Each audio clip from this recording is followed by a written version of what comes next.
Hi friends, ನನ್ನ YouTube ಚಾನಲ್ಗೆ ನಿಮಗೆಲ್ಲರಿಗೂ ಸ್ವಾಗತ. ನೋಡ್ತಾ ಇದ್ದೀರ ವಿಡಿಯೋದಲ್ಲಿ ಸೇಮು ಅಂಗಡಿಯಲ್ಲಿ ತರ್ತೀವಲ್ವ ನಾವು, ಅದೇ ಥರ ಇದೆ ಗಿಫ್ಟ್ ಕಾರ್ಡು.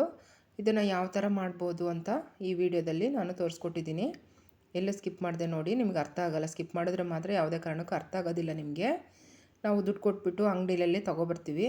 ನಾವು ಮನೆಯಲ್ಲೇ ಇದನ್ನು ಯಾವ ಥರ ಮಾಡ್ಕೋಬೋದು, ಇನ್ವಿಟೇಷನ್ ಕಾರ್ಡನ್ನು ಬಳಸ್ಕೊಂಡು ಈ ಥರ ರೆಡಿ ಮಾಡ್ಕೋಬೋದು. ಒಳ್ಳೆ ಗ್ರ್ಯಾಂಡಾಗಿ ಲುಕ್ಕಾಗಿ ಕಾಣುವಂಥ ಗಿಫ್ಟ್ ಕಾರ್ಡನ್ನು ನಾವು ಮನೆಯಲ್ಲೇ ರೆಡಿ ಮಾಡಬಹುದು. ಒಂದೊಂದು ಟೈಮ್ ನಮ್ಮ ಹತ್ರ ದುಡ್ಡಿರಲ್ಲ. ಈ ಥರದ್ದು ಗಿಫ್ಟ್ ಕಾರ್ಡು ತುಂಬ ಕಾಸ್ಟ್ಲಿ ಇರುತ್ತೆ, ತೊಗೊಳಕ್ಕೂ ಆಗೋದಿಲ್ಲ.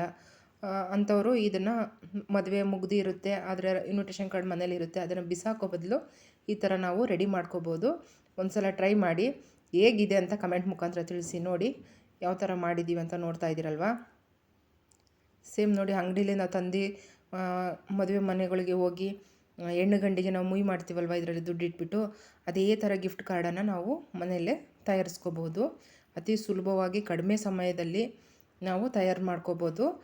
ಬಿಸಾಕಬೇಡಿ ಯಾರೂ. ಇನ್ವಿಟೇಷನ್ ಕಾರ್ಡನ್ನು ಬಿಸಾಕೋ ಬದಲು ಈ ಥರ ಮಾಡಿ. ನೋಡ್ತಾ ಇದ್ದೀರಲ್ವ ಯಾವ ಥರ ಮಾಡ್ತಾಯಿದ್ದೀವಂತ. ನೋಡಿ, ನನ್ನ ಮಗ ಇದನ್ನು ಮಾಡ್ತಾ ಇರೋದು. ಸಣ್ಣವರು ಮಾಡ್ಬೋದು, ದೊಡ್ಡವರು ಮಾಡ್ಬೋದು. ದುಡ್ಡು ಕೂಡ ಉಳಿಯುತ್ತೆ, ನಾವು ಅಂಗಡಿಯಿಂದ ತಂದ್ಕೊಳ್ಳೋ ಅವಶ್ಯಕತೆಯೂ ಇರೋದಿಲ್ಲ. ಈ ಥರ ಮಾಡ್ಕೋಬೋದು ನೋಡಿ. ತುಂಬ ಜನ ಇನ್ವಿಟೇಷನ್ನು ಮದುವೆ ಮುಗಿದ ಮೇಲೆ ಎಲ್ಲ ಜನ ಬಿಸಾಕ್ತಾರೆ, ಆದರೆ ಬಿಸಾಕಬಾರ್ದು. ಅದನ್ನು ನಾವು ಮತ್ತೆ ಉಪಯೋಗ ಮಾಡ್ಕೋಬಹುದು. ಈಗ ಒಂದು ಇನ್ವಿಟೇಷನ್ ಕಾರ್ಡು ಮದುವೆ ಫಂಕ್ಷನ್ ಮುಗಿಯೋ ತನಕ ಮದುವೆಗೆ ಅಂತ ಇರುತ್ತೆ.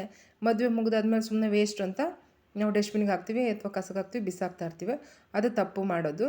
ಅದನ್ನು ನಾವು ಮತ್ತೆ ಮರುಬಳಕೆ ಮಾಡ್ಬೋದು. ಆ ಮರುಬಳಕೆ ನಾವು ಯಾವ ಥರ ಮಾಡೋದು ಅಂತ ಇಲ್ಲಿ ತೋರಿಸ್ತಾ ಇದ್ದೀನಿ ನೋಡಿ. ಒಳ್ಳೆ ಸುಂದರವಾಗಿರುವಂಥ ಗಿಫ್ಟ್ ಕಾರ್ಡು ರೆಡಿಯಾಗಿದೆ. ನೋಡ್ತಾ ಇದ್ದೀರಲ್ವಾ, ಅಂಗಡಿಯಿಂದ ತಂದಿರೋ ಥರನೇ ಇದೆ ನೋಡಿ. ತುಂಬ ಚೆನ್ನಾಗಿ, ತುಂಬ ಸಖತ್ತಾಗಿ ಗ್ರ್ಯಾಂಡಾಗಿದೆ ನೋಡಿ. ನೋಡ್ತಾ ಇದ್ದೀರಾ, ತುಂಬ ಇಷ್ಟ ಆಗುತ್ತೆ. ಪ್ರಯತ್ನ ಪಡಿ, ದುಡ್ಡು ಕೂಡ ಉಳಿಯುತ್ತೆ. ಇದು ಮಾಡಿಬಿಟ್ಟು ಬಿಸ್ನೆಸ್ ಕೂಡ ಮಾಡ್ಬೋದು. ಮನೆಯಲ್ಲೇ ಆರಾಮಾಗಿರುವಂಥವ್ರು ಕೂಡ ಬಿಸ್ನೆಸ್ ಮಾಡ್ಬೋದು. ಒಂದು ಸಲ ನೋಡಿ ಹೇಗಿದೆ ಅಂತ ಕಮೆಂಟ್ ಮುಖಾಂತರ ತಿಳಿಸಿ. ನೋಡಿ ನಾವು ಯಾವ ಥರ ಕಟ್ ಮಾಡ್ಕೊಳ್ತೀವಿ ಅಂತ ತೋರಿಸ್ತಾ ಇದ್ದೀನಿ. ಕೊನೆವರೆಗೂ ನೋಡಿ. ಅರ್ಧಂಬರ್ಧ ನೋಡಿದ್ರೆ ನಿಮ್ಗೆ ಏನು ಅರ್ಥ ಆಗೋಲ್ಲ. ಸ್ಕಿಪ್ ಮಾಡಬೇಡಿ. ಮಧ್ಯದಲ್ಲಿ ಬರುವಂಥ ಹ್ಯಾಡ್ಸನ್ನು ಸ್ಕಿಪ್ ಮಾಡಬೇಡಿ. ನಿಮ್ಮೆಲ್ಲರ ಸಪೋರ್ಟ್ ನಮಗೆ ಸದಾಕಾಲ ಇರಬೇಕು. ಹ್ಯಾಡ್ಸನ್ನು ಯಾವುದೇ ಕಾರಣಕ್ಕೂ ಸ್ಕಿಪ್ ಮಾಡಬೇಡಿ. ಅದು ಹ್ಯಾಡ್ಸ್ ಯಾವ ಟೈಮಿಗೆ ಮುಗಿಯುತ್ತೋ ಆ ಟೈಮಿಗೆ ಮುಗಿಯೋದಕ್ಕೆ ಅವಕಾಶ ಮಾಡಿಕೊಡಿ. ವೀಡಿಯೋನ ಸ್ಕಿಪ್ ಮಾಡಬೇಡಿ, ಹ್ಯಾಡ್ಸನ್ನು ಸ್ಕಿಪ್ ಮಾಡಬೇಡಿ. ವೀಡಿಯೋನ ಫುಲ್ಲು ಜೋರಾಗಿ ಓಡಿಸ್ಬೇಡಿ, ಸ್ಪೀಡಾಗಿ ಓಡಿಸ್ಬೇಡಿ. ಅದು ಯಾವ ಥರ ನಾರ್ಮಲಾಗಿ ವೀಡಿಯೋ ಓಡುತ್ತೋ ಅದೇ ಥರ ಓಡಲಿ. ಅದಕ್ಕೂ ಅವಕಾಶ ಮಾಡಿಕೊಡಿ. ವಿಡಿಯೋ ನೋಡಿ, ಫುಲ್ಲು ವಿಡಿಯೋ ನೋಡಿ. ಹೇಗೆ ಮಾಡಿದ್ದೀವಿ, ತುಂಬ ಚೆನ್ನಾಗಿದೆಯಾ, ಯಾವ ಥರ ಇದೆ, ಇದನ್ನು ನಾವು ಕೂಡ ಮನೇಲಿ ಮಾಡ್ಬೋದು ಅನ್ನೋರು ಕೂಡ ಇದನ್ನು ನೋಡ್ಬೋದು. ಅಂಥವ್ರು ನೋಡಿ, ಕೊನೆವರೆಗೂ ನೋಡಿ. ಮನೆಯಲ್ಲೇ ಇದ್ದು ತುಂಬ ಇನ್ವಿಟೇಷನ್ ಕಾರ್ಡ್ ಇದೆ ಅನ್ನೋರು ಇದನ್ನು ಮಾಡಿಬಿಟ್ಟು ನಾವು ಇದು ಫ್ಯಾನ್ಸಿ ಸ್ಟೋರ್ಗಳಿಗೂ ನಾವು ಕೊಡ್ಬೋದು, ಅಂಗಡಿಗಳಿಗೂ ನಾವು ಕೊಡ್ಬೋದು. ಆರಾಮಾಗಿ ಮನೆಯಲ್ಲಿ ನಾವು ತಯಾರು ಮಾಡ್ಕೋಬಹುದು. ನೋಡಿ, ಈ ಥರ ಕಟ್ ಮಾಡ್ಕೊತಾ ಇದ್ದಾನೆ ನನ್ನ ಮಗ. ನೋಡಿ, ಒಂದೊಂದೇ ಸ್ಟೆಪ್ ಬೈ ಸ್ಟೆಪ್ಪು ನೋಡಿ. ಅತಿ ಸುಲಭವಾಗಿ ಕಡಿಮೆ ಸಮಯದಲ್ಲಿ ಮಾಡ್ಕೋಬಹುದು ಇದನ್ನು, ಗಿಫ್ಟ್ ಕಾರ್ಡನ್ನು.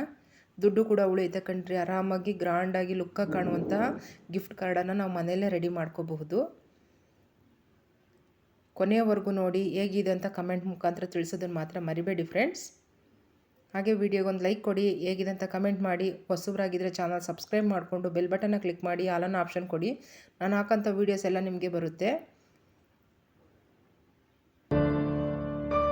ಫುಲ್ಲು ನೋಡಿ, ಎಲ್ಲೂ ಸ್ಕಿಪ್ ಮಾಡಬೇಡಿ.